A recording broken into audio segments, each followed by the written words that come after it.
வணக்கம். இந்த நம்ம என்ன பார்க்க போறோம்னா டிஎன்பிஎஸ் பாத்தீங்கன்னா டைபிஸ்டுக்கு ஸ்பெஷல் காம்படிட்டிவ் எக்ஸாமினேஷனுக்கு நோட்டிபிகேஷன் வெளியிட்டிருக்காங்க. ஸோ இந்த நோட்டிபிகேஷன்ல யாருக்கு கொடுத்துருக்காங்க, யாரெல்லாம் அப்ளை பண்ணலாம், எலிஜிபிலிட்டி கண்டிஷன் என்ன கொடுத்துருக்காங்க, அப்ளை பண்றதுக்கு என்ன கிடைச்சது, எப்படி செலக்ஷன் பண்ண போறாங்க, இது போன்ற முழுமையான விவரங்கள் நம்ம இந்த வீடியோவில் பார்க்கலாம். அதை பார்க்கறதுக்கு நம்ம சேனல் நீங்க முதல் முறையை பார்த்துட்டீங்க, இது வரைக்கும் சப்ஸ்கிரைப் பண்ணாம வீடியோ பார்க்குறீங்கன்னா மறக்காம சேனலை சப்ஸ்கிரைப் பண்ணி கூட பெல் பட்டன்ல ஆல் அப்படின்றத செட் பண்ணி வச்சுக்கோங்க. ஓகே, இது ஸ்பெஷல் காம்படிட்டிவ் எக்ஸாமினேஷன் யாருக்குன்னா டைபிஸ்டுக்கு ரைட்டா. ஸோ அதுவும் என்ன சொல்ல வராங்க அப்படின்னா, டைபிஸ்ட் இன் எம்ப்ளாய்மெண்ட் அண்டர் ட்ரைனிங் டிபார்ட்மெண்ட் இன் தமிழ்நாடு மினிஸ்ட்ரியல் சர்வீஸ் அப்படின்றத சொல்றாங்க. இந்த டிபார்ட்மெண்ட்டுக்காக தான் இந்த டைபிஸ்ட் எடுக்க போறாங்க. ஸோ இந்த போஸ்ட் என்பது யாருக்காக அப்படின்னா, only from the temporary typist. அது ஏற்கனவே பார்த்தீங்கன்னா எம்ப்ளாய்மெண்ட் அண்ட் ட்ரைனிங் டிபார்ட்மெண்ட்ல டெம்பரரியா அப்பாயின்மெண்ட் ஆயிருப்பாங்க, டெம்பரரியா ஒர்க் பண்ணிட்டு இருப்பாங்க ரைட்டா. ஸோ அவங்களுக்கு தான் இந்த நோட்டிபிகேஷன் கொடுத்துருக்காங்க ரைட்டா. ஸோ அப்போ டெம்பரரியா இல்லாமல் நம்ம இப்போ சாதாரண வீட்டில் நம்ம படிச்சுட்டு இருப்போம் இல்லையா, குரூப் 4 குரூப் 2க்கு. ஸோ நீங்கள் பார்த்தீங்கன்னா இதுக்கு அப்ளை பண்ண முடியாது. ஏற்கனவே எம்ப்ளாய்மெண்ட் ட்ரைனிங் டிபார்ட்மெண்ட்ல டெம்பரரி போஸ்டாக டைபிஸ்டாக ஒர்க் பண்ணுறவங்க மட்டும் இதுக்கு அப்ளை பண்ணலாம். ஸோ அவங்க இதில் பாஸ் பண்ணாங்க அப்படின்னா அவங்களுக்கு பர்மனன்ட் ஜாப் கிடைச்சிடும். ஸோ அதுதான் இந்த ஸ்பெஷல் காம்படிட்டிவ் எக்ஸாமினேஷன் வச்சிருக்காங்க. இது ஒரு கோர்ட்ல ஒரு ஜட்ஜ்மெண்ட் கொடுத்துருக்காங்க. அதன் அடிப்படையில் நாங்கள் இந்த நோட்டிபிகேஷன் கொடுத்துருக்கன்றத மென்ஷன் பண்ணி கொடுத்துருக்காங்க. சரி, ஓகே, வேற என்னென்ன சொல்லியிருக்காங்க அப்படின்றத பார்க்கலாம். நோட்டிபிகேஷன் பொறுத்த வரைக்கும் 25/11/2024 இப்போதான் வந்திருக்கு. அப்ளை பண்றது இன்று முதல் நீங்க ஸ்டார்ட் பண்ணீங்கன்னா கடைசி தேதி பார்த்தீங்கன்னா 24/12/2024 இதான் லாஸ்ட் டேட். அதுக்குள்ள நீங்க அப்ளை பண்ணிக்கணும். அப்ளிகேஷன் எடிட் பண்றதுக்கு டைம் கொடுத்துருக்காங்க. 29/12/2024 31/12/2024 நீங்க எடிட்டும் பண்ணிக்கலாம்.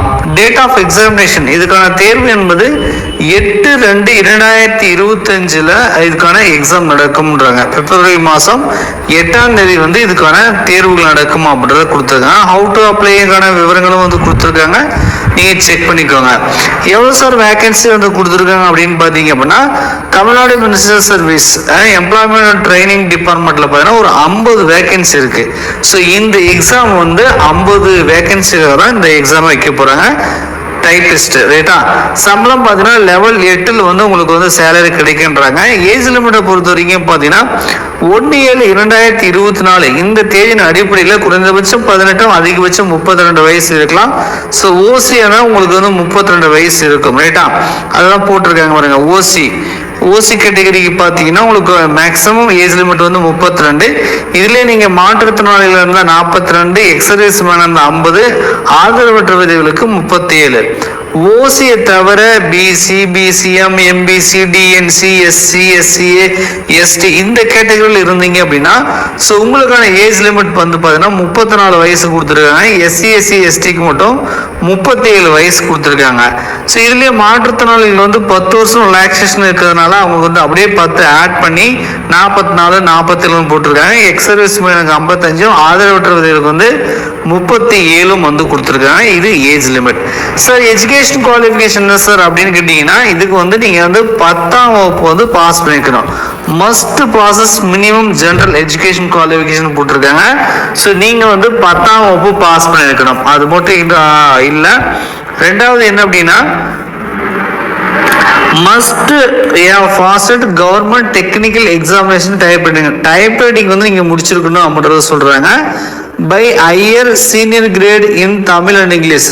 தமிழ் அண்ட் இங்கிலீஷ்ல ரெண்டுத்துலையுமே நீங்க ஹையர் முடிச்சிருக்கலாம். அப்படி இல்லை அப்படின்னா நீங்க பாத்தீங்கன்னா higher senior great Tamil and lower junior great in English. அதாவது தமிழ்ல ஹையரும் இங்கிலீஷ்ல லோயரும் முடிச்சிருக்கலாம். அப்போ அதுக்கப்புறம் பார்த்தீங்கன்னா இங்கிலீஷில் நீங்கள் ஹையர் முடிச்சுட்டு தமிழில் லோயரும் முடிச்சிருக்கலாம். ஸோ இந்த மாதிரி நீங்கள் முடிச்சிருந்தீங்கன்னா நீங்கள் எலிஜிபிள் கண்டிஷனுக்கு வருவீங்க ரைட்டா.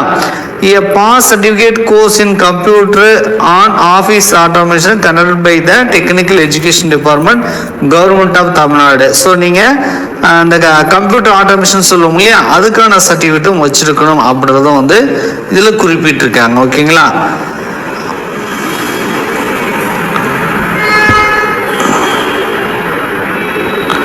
ஸோ இது வந்து பார்த்துக்கோங்க.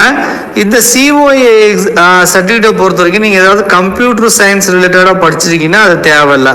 ஸோ மற்றவங்க மட்டும் வந்து நீங்கள் முடிச்சிருக்கணும் அப்படின்றத குறிப்பிட்டிருக்காங்க. ஓகேங்களா? So SLC minimum general education SLC அப்படின்றத வந்து குறிப்பிட்டிருக்காங்க. அதெல்லாம் நீங்கள் வந்து படிச்சுக்கோங்க. பொதுவாக சொல்லணும்னா 10ஆம் வகுப்பு பாஸ் பண்ணியிருக்கணும். ஸோ இது இல்லாமல் நான் ஏற்கனவே சொன்னேன், ஏற்கனவே டெம்பரரியாக டைப்பிஸ்டாக ஒர்க் பண்ணுறவங்க தான் இதுக்கு அப்ளை பண்ண முடியும் அப்படின்னு சொன்னோம் இல்லையா? அதுக்கான சர்டிஃபிகேட் ஃபார்மேட்டும் இங்கே கொடுத்துருக்காங்க. ரைட்டா? ஸோ இதில் உங்கள் நேம் ஆஃப் த கேண்டிடேட், நீங்கள் date of temporary apply temporary எப்போ ஜாயின் பண்ணீங்க, இப்போ ஒர்க் பண்ணிருக்கீங்களா அப்படின்றதெல்லாம் வந்து இதில் வந்து கேட்டிருக்காங்க. ரைட்டா? ஸோ இதுக்கான டீட்டெயில் வந்து கேட்டிருக்காங்க. இது வந்து நீங்கள் ஃபில் பண்ணி signature of the head of the department office and date with office seal. So நீங்கள் எங்கே ஒர்க் பண்ணுறீங்களோ அந்த ஆஃபீஸில் வந்து அவங்க அந்த ஹெட்டுக்கிட்ட வந்து நீங்கள் சைன் வாங்கி சீல் வைக்கணும். ஸோ அப்படின்றத சொல்கிறாங்க. ஸோ ஏற்கனவே டைப்பிஸ்டாக டெம்பரரியாக ஒர்க் பண்ணுறவங்க இந்த கண்டிப்பாக இந்த சர்டிஃபிகேட் வந்து வாங்கணும். ஓகேங்களா?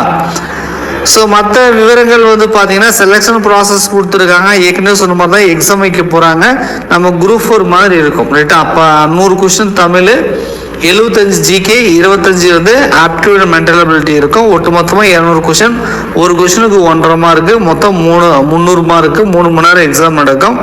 ஸோ இது வந்து கம்ப்யூட்டர் பேஸ்டு டெஸ்ட், ஆன்லைன் டெஸ்ட்டாக தான் நடக்கும் அப்படின்றத கொடுத்துருக்காங்க.